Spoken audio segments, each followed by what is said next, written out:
नमस्कार, मैं हूं ऋतु और आप देख रहे हैं 3 बजे की 3 बड़ी खबरें। सबसे पहले आपको 3 वो बड़ी खबरें बता देते हैं जिन पर आज पूरे दिन नजर रही है। सबसे पहले वो 3 प्रमुख खबरें आपके सामने रखते हैं। G7 की बात करेंगे।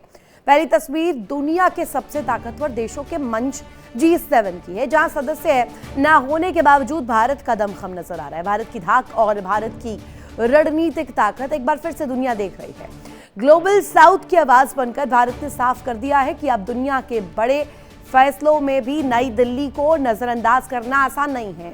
दूसरी खबर अमेरिका से है, जहां यूएस एयरफोर्स का बाहुबली कहलाने वाला B-52 स्ट्रैटोफोर्टिस बॉम्बर विमान हादसे का शिकार हो गया और उड़ान से कुछ देर बाद ही क्रैश हो गया। दुनिया की सबसे ताकतवर सैन्य मशीनरी की सुरक्षा और तकनीकी तैयारियों पर बड़े सवाल खड़े कर दिए।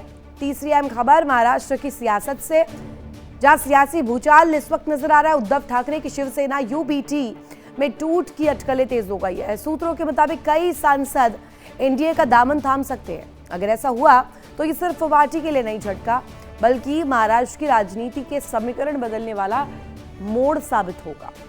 तो आज बात होगी विश्व मंच पर भारत की बढ़ती ताकत, अमेरिका के बाहुबली के क्रैश और महाराष्ट्र की सियासत में मचे घमासान की। अगले कुछ मिनटों में दिखाएंगे हर खबर की पूरी तस्वीर सबसे तेज और सबसे सटीक अंदाज में।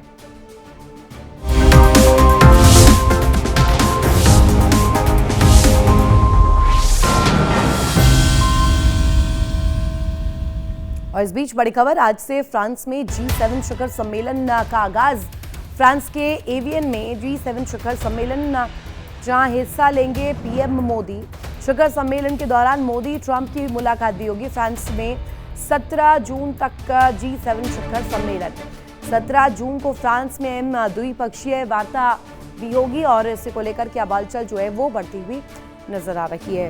परमानेंट मेंबर ना होने के बावजूद भी भारत का दमखम नजर आ रहा है। G7 में भारतीय जो तस्वीर है वो अलग अलहदा अंदाज में नजर आ रही है, जहां पूरी दुनिया अब भारतीय कूटनीति को भी सराह रही है। आर्थिक ताकत के तौर पर, कूटनीतिक दृष्टि के तौर पर भी अगर देखा जाए तो वैश्विक मंच पर भारत की धाक जो है वो बढ़ती हुई नजर आ रही है।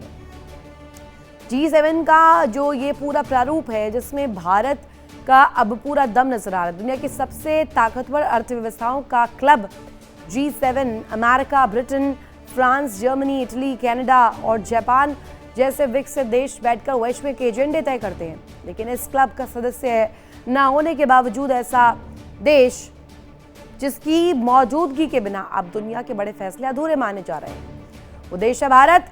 सवाल ये कि आखिर ऐसा क्या बदल गया कि G7 को बार बार भारत की जरूरत पड़ रही है। कि दुनिया की महाशक्तियों को लेकर के जो तस्वीर है, भारत को सिर्फ एक क्षेत्रीय शक्ति नहीं बल्कि वैश्विक शक्ति के रूप में देखने लगी है। क्या भारत अब विश्व व्यवस्था को प्रभावित करने की स्थिति तक पहुंच चुका है? भारत आज सिर्फ 140 करोड़ लोगों का देश नहीं, दुनिया की सबसे तेजी से बढ़ती हुई अर्थव्यवस्थाओं में से एक है। भारत वैश्विक सप्लाई चेन का अहम केंद्र बन रहा है, डिजिटल क्रांति का नेतृत्व कर रहा है और नई आर्थिक व्यवस्था में निर्णायक भूमिका भी निभा रहा है। यही वजह है कि G7 के दरवाजे भारत के लिए बार बार खुलते हैं। भारत की ताकत सिर्फ उसकी अर्थव्यवस्था नहीं, भारत आज ग्लोबल साउथ की सबसे बुलंद आवाज बनकर रह गया और अफ्रीका, एशिया, लैटिन अमेरिका और विकासशील देशों की जो चिंताएं हैं, इनकी चिंताओं और साथ ही आकांक्षाओं को भारत दुनिया के सबसे शक्तिशाली नेताओं के सामने मजबूती से रखता है। एक तरफ भारत अब उन देशों की आवाज है जिन्हें लंबे समय तक वैश्विक निर्णय प्रक्रिया में भी हाशिए पर रखा गया था। इसी खबर पर ज्यादा जानकारी के लिए सीधे रुख करते न्यूज रूम का मेरे साथ मेरी कलीग मीनाक्षी मुझे ज्वाइन करिए। मीनाक्षी, G7 का मंच सज चुका है और एक ऐसा मंच जहां बड़े बड़े अर्थव्यवस्थाएं साथ आती है, एक साथ एक मेज पर बैठकर पूरी डिप्लोमेटिक स्ट्रेटजीज तैयार करती है, जिससे पूरी दुनिया की अर्थव्यवस्थाओं को लेकर के नहीं बल्कि पूरी दुनिया भर की डिप्लोमेसी चल पाए। इसमें G7 का परमानेंट मेंबर ना होने के बावजूद भारत की धाक आज दुनिया देख रही है। बिल्कुल, ये कोई पहली बार नहीं है ऋतु, ये 7वीं बार है जब प्रधानमंत्री नरेंद्र मोदी हिस्सा लेने के लिए वहां पर पहुंचे हुए हैं। G7 शिखर सम्मेलन में शामिल होने के लिए पहुंचे हुए हैं। इस बार ये फ्रांस के एवियान में हो रहा है और बाकायदा उन्हें न्योता दिया गया था मैक्रो की तरफ से, जो कि फ्रांस के राष्ट्रपति एमैनुअल मैक्रो की तरफ से, कि वो आए और वो इस बार भी शामिल होने के लिए वहां पर पहुंचे हुए हैं। इसके साथ साथ जो द्विपक्षीय वार्ता होने वाली है उस पर नजरें सबसे ज्यादा टिकी रहने वाली है, क्योंकि ये ब्रिटेन के साथ होने वाली है, यूएई के साथ होने वाली है और इसके साथ साथ 17 जून को डोनाल्ड ट्रंप से भी मुलाकात प्रधानमंत्री नरेंद्र मोदी की हो सकती है।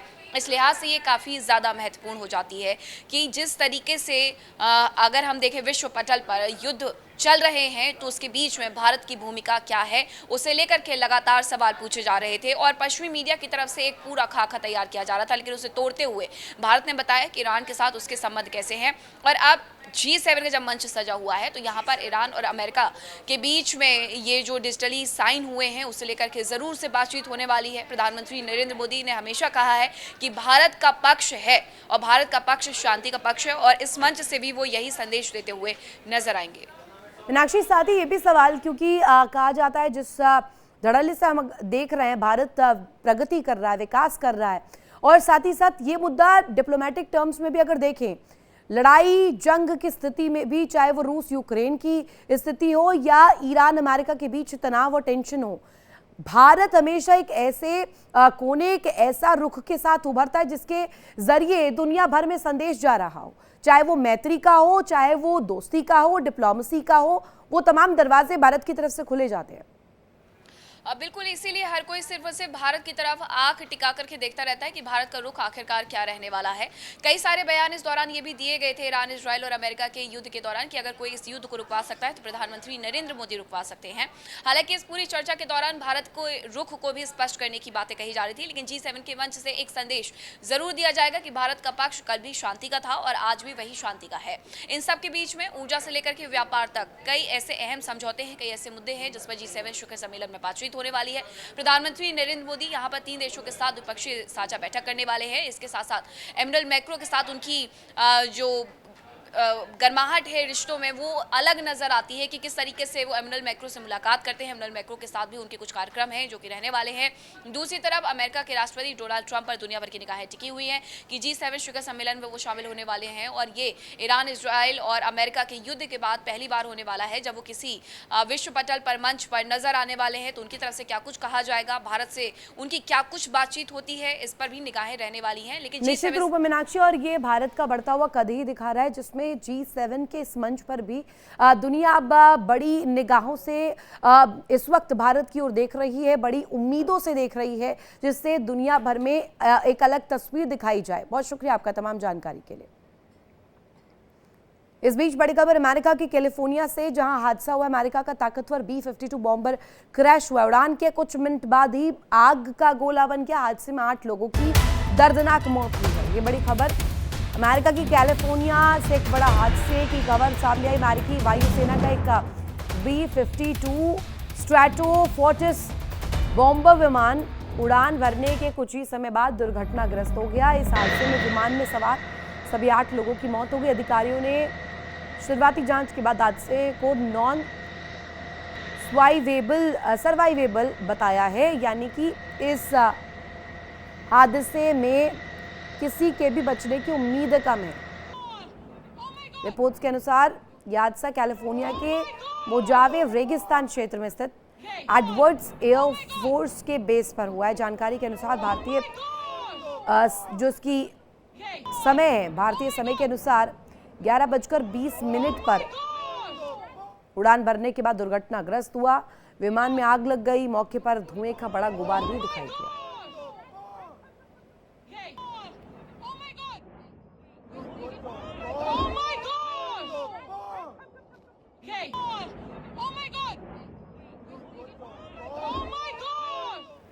इसी खबर पर ज्यादा जानकारी के लिए सीधे रुक करते हैं न्यूज रूम का। मेरे साथ मेरी कलीग आशीष मुझे ज्वाइन करे। आशीष, ये बड़ा हादसा होता है कैलिफोर्निया में, जहां B-52 बॉम्बर क्रैश के बाद तस्वीर सामने आती है। भारी धमाका होता है और उसके बाद आग ही आग, और साथ ही साथ केवल मलबा ही मलबा नजर आता है।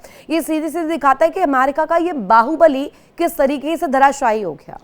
बिल्कुल B-52 क्रैश होने की खबर ऋतु सुबह आती है और उसके बाद से हड़कंप मच जाता है, क्योंकि इसमें एक तो नहीं 8 लोगों की मौत हो जाती है और उसके बाद से सवाल उठने लगता है सुपर पावर पर कि ये इतना बड़ा फेल्योर हुआ कैसे, कहां पर खामी रह गई, तमाम चीज़ों को लेकर सवाल जो है पूछे जाते हैं। शुरुआती जानकारी जब निकलकर सामने आती तो उसमें कहा जाता है कि शायद कोई टेक्निकल फॉल्ट हो, इस वजह से ये हादसा जो है देखने को मिलता है। अब आप समझिए कि ये हादसा हुआ कब। ये जो जहां पर यह हादसा हुआ, यहाँ पर बताया जाता है कि जो B-52 बॉम्बर्स हैं इनके परीक्षण किए जाते हैं और उस दौरान जब ये टेक ऑफ करके थोड़ा सा ये आसमान में पहुंचा था, उस दौरान बताया जा रहा है कि टेक्निकल खामी शुरुआती दौर में जो जानकारी है उसमें देखने को मिलती है और उसके बाद से ये विमान जो है अपना आप खो देता है और फिर हवा में घूमते हुए नीचे आकर गिरता है, जिसकी वजह से पूरा विमान जो क्रैश हो जाता है, जो इस वक्त तस्वीरों में देखने को मिल रहा है। इस विमान में 8 लोग सवार थे जिनकी मौत की खबर सामने आ रही है। इससे पहले भी 21 मई की तारीख अगर आपको याद हो रही तो जब अमेरिका में EA-18G के 2 फाइटर जेट जो हैं वो भी क्रैश हुए थे। तो अब आप समझ सकते हैं कि लगातार इस तरह की तस्वीरों, इस तरह की खबर देखने को मिल रही, कहीं ना कहीं सवाल टेक्निकल चीज़ों को लेकर उठ रहे हैं कि अगर तैयारी नहीं रहती है तो ऐसे में परीक्षण के दौरान ये इस तस्वीरें देखने को मिलती, तो फिर कहीं ना कहीं उन खामियों पर काम करने की जरूरत है ताकि इस तरह की तस्वीरें आगे देखने को ना मिले। निश्चित रूप में आशीष, और ये एक और सवाल इस पर ये कि अमेरिका का ये जो बाहुबली क्रैश हुआ इसमें 8 लोगों की मौत की जानकारी मिलती है, धुआं हो जाता है तुरंत, और उस दौरान का अगर मंजर हम तस्वीरों के जरिए बयां करें तो वो बता पाना, दिखा पाना और समझा पाना, क्योंकि एक और अमेरिका युद्ध में फंसा हुआ है, दूसरी तरफ अगर ये तस्वीर सामने आती है सीधे सीधे एक तरह से पोल खुल रही है। ऋतु, ये कहना शुरुआती तौर पर तो शायद ठीक नहीं रहेगा, लेकिन अभी जो चीज़ें हैं ये जांच का विषय है और इसको इस तरह से देखा जा रहा है कि कैसे ये हादसा हुआ है। ये बात सही है कि एक तरफ अमेरिका ईरान के साथ युद्ध में फंसा हुआ है और इसके अगर B-52 स्ट्रैटोफोर्स की खासियत की अगर बात करें तो इसमें जो 8 टर्बोफैन इंजन लगे हैं, साथ ही साथ ये बम वर्षक विमान है, यानी दुनिया का सबसे लंबे समय से सेवा में मौजूद ये बम वर्षक विमान है जिसका उपयोग जो है अमेरिका करता रहा है और आगे भी कर सकता है। लेकिन अब ऐसे में ये तस्वीर कहीं ना कहीं अमेरिका को परेशान करने वाली है कि खामियां जो है वो देखने को मिले, उनको दुरुस्त किया जाए ताकि इस तरह के हादसे ना हो। साथ ही साथ हवा में ईंधन ये भर सकता है, इसकी खासियत जो है वो है। शीत और खाड़ी युद्ध, अफगानिस्तान इराक जंग में इसका इस्तेमाल भी हुआ है। ऋतु, आप समझिए इसकी कहानी बहुत पुरानी है, मतलब बहुत लंबे और अमेरिका के कैलिफोर्निया में बड़ा हादसा, अब वो परत खोल रहे हैं जिसमें जब जांच सामने आएगी और पूरी तरीके से इन्वेस्टिगेशन होगा तब क्लियर हो पाएगा कि क्या टेक्निकल खामी रही थी जिस वजह से हादसा हुआ। बहुत शुक्रिया आपका तमाम जानकारी साझा करने के लिए। और इस बीच महाराष्ट्र की राजनीति को लेकर इस वक्त की सबसे बड़ी खबर, उद्धव की पार्टी UBT टूट के कगार पर, 6 सांसद एनडीए में शामिल हो सकते हैं। संजय देशमुख, नागेश पाटिल, संजय जाधव का नाम इसमें, राजाभाऊ वाजे भी शामिल होंगे। संजय दीना पाटिल भी एनडीए में शामिल हो सकते हैं, सूत्र ये बड़ा दावा कर रहे हैं। पार्टी में टूट की अटकलों के बीच उद्धव का बयान, अगर जाना है तो खुशी खुशी जाएं, आज वक्त मेरे साथ नहीं कल मेरा होगा, उद्धव ठाकरे की तरफ से ये ऑन रिकॉर्ड बयान। टूट की खबरों पर संजय राउत का बयान। इस बीच बड़ी खबर आपको बता दें, 5 सांसदों के अलग होने की खबर पूरी तरीके से झूठी है। सभी सांसदों ने उद्धव ठाकरे पर भरोसा जताया है। संजय राउत ने अटकलों को खारिज किया, पार्टी में किसी तरह की कोई टूट नहीं है।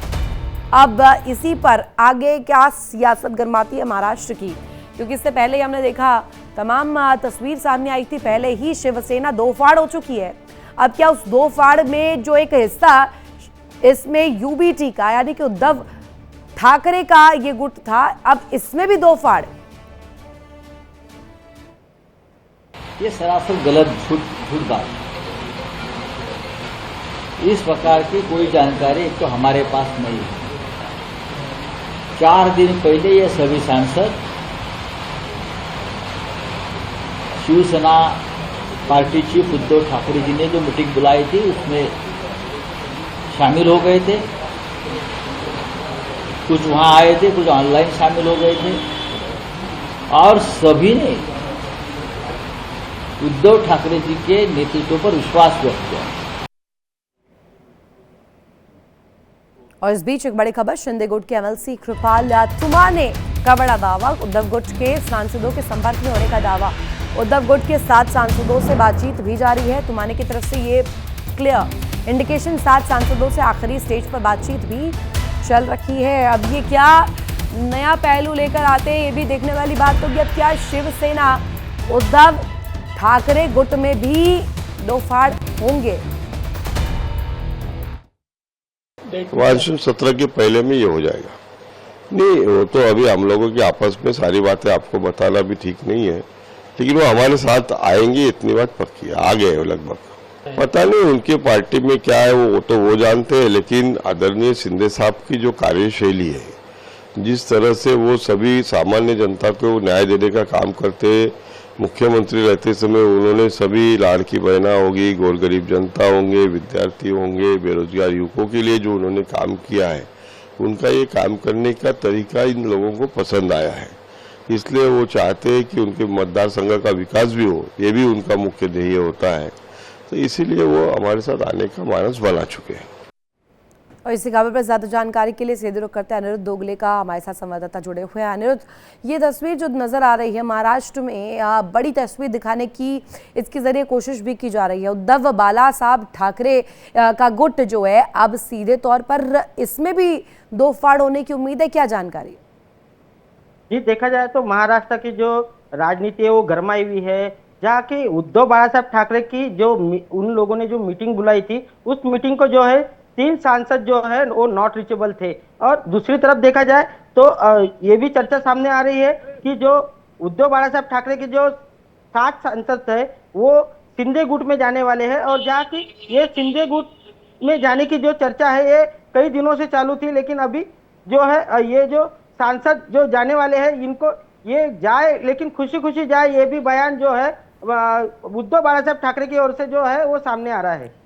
संजय राउत लेकिन इनकार कर रहे हैं। संजय राउत कह रहे हैं कि सब इंटैक्ट है, अभी कोई ऐसी तस्वीर नहीं है, सिर्फ और सिर्फ ब्लफ क्रिएट किया जा रहा है, पॉलिटिकली इसके कोई मायने नहीं है।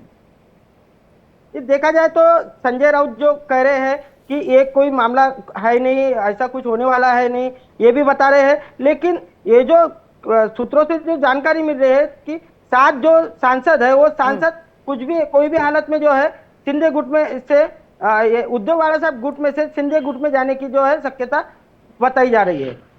इंडिया ब्लॉक की मीटिंग में भी 5 सांसद अनुपस्थित थे हाइब्रिड तौर पर अगर देखा जाए, और सीधे सीधे उन्हें विजुअली सामने देखा नहीं गया था, फिजिकली प्रेजेंट नहीं थे, वीडियो कॉन्फ्रेंसिंग के जरिए एडअप किया गया था। इसके बाद भी मौका उड़ाया था एकनाथ शिंदे ने।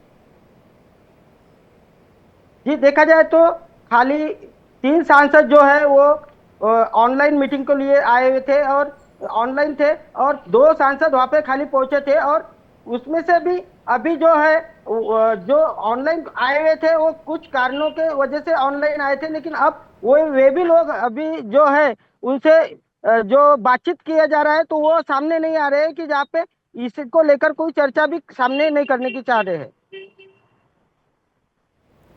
बिल्कुल, और ये तस्वीर अपने आप में दिखाने के लिए काफ़ी है कि आगे महाराष्ट्र की जो नीति है और वहाँ की रणनीति सियासी पैमाने पर कैसे बदलने वाली है, क्या प्रभाव पड़ेगा। अनिरुद्ध, ये भी बताइएगा जरा जल्दी से। जी, देखा जाए तो इससे पहले जो 2 गुट हुए थे शिवसेना के, उसमें देखा जाए तो भारी पैमाने पर जो है शिंदे गुट में जो है एमएलए गए थे और सांसद भी गए थे, जहाँ की उद्धव बाला साहब ठाकरे ने जो है न्यायालयीन जो दरवाजा है वो अपनाया था, और फिर उसमें भी अभी कोई उन्हें राहत नहीं मिली थी, और राहत ना मिलने के कारण जो है अभी तक वो जो है नाराजगी दिखाई दे रहे थे, 2 गुटों में नाराजगी चालू थी, लेकिन ज्यादा पैमाने पर जो बड़ा पैमाना था वो शिंदे गुट के तरफ था। इस वजह से ये जो अभी बाला साहब गुट के जो सांसद है वो अभी शिंदे गुट में जाने की तैयारी। बहुत शुक्रिया आपका अनिरुद्ध, तमाम जानकारी साझा करने के लिए। और इसी के साथ यहाँ रुकेंगे छोटे से ब्रेक के लिए। ब्रेक के उस पार भी खबरें लगातार जारी है। इंडिया डेली अब आपके स्मार्ट टीवी पर मौजूद है। इंडिया डेली 24/7 देखिए अब इन सभी प्लेटफॉर्म्स पर लाइव। देखिए इंडिया डेली 24/7 अब आपकी स्मार्ट टीवी पर। इंडिया डेली मौजूद है सभी डिजिटल प्लेटफॉर्म पर लाइव और लगातार। इंडिया डेली 24/7 हर दिन राष्ट्र को समर्पित।